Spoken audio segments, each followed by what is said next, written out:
Hey Sangel, j'ai une petite histoire pour toi. Un jour, il y a un groupe de personnes qui voulaient un roi pour gouverner sur eux. Alors, un représentant est venu justement pour pouvoir choisir le roi. Il est entré dans la maison d'un homme qui avait beaucoup d'enfants. Parce que le roi devait sortir de la maison de cet homme-là. Alors, comme l'homme savait que le représentant allait venir dans sa maison, il a décidé d'habiller ses enfants, il a décidé de oindre ses enfants, les plus beaux, ceux qui sortaient de l'université, ceux qui parlaient bien. Alors le représentant arrive dans la maison et il voit les enfants. Là, l'homme commence à présenter ses enfants. Voici, celui-ci est sorti de l'université, celui-ci fait philosophie, celui-ci parle bien, etc. Mais jusque-là, le représentant n'était pas satisfait de ce qu'il voyait. Il continue à présenter les autres enfants les plus grands, les plus forts, les plus beaux. Mais le représentant cherchait encore. Après, le représentant lui posa une question. N'as-tu pas un autre enfant? C'est tous tes enfants? Là, le monsieur, il va se rappeler alors que, j'ai un autre enfant. C'est le plus jeune.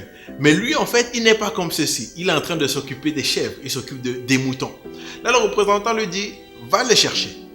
Aussitôt que le jeune homme est entré dans la salle, le représentant a su que c'était lui qui devait être le roi.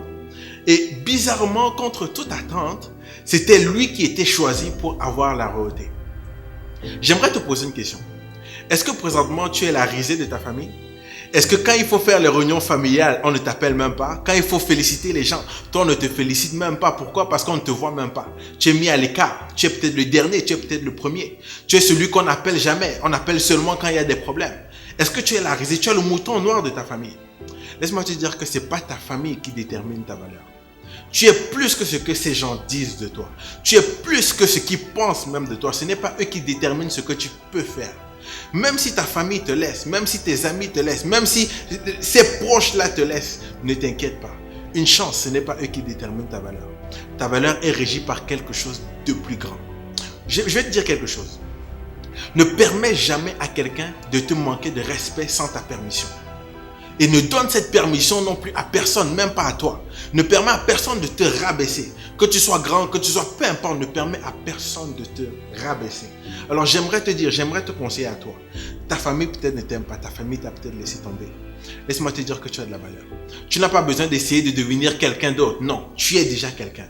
Tu as quelque chose en toi que le monde doit voir. Tu as quelque chose en toi que les gens de la société vont voir. Laisse-moi te dire que quand tu vas exploser, quand tu vas développer ton potentiel, quand tu auras augmenté ta valeur, c'est eux qui viendront te voir maintenant. Ils vont courir après toi.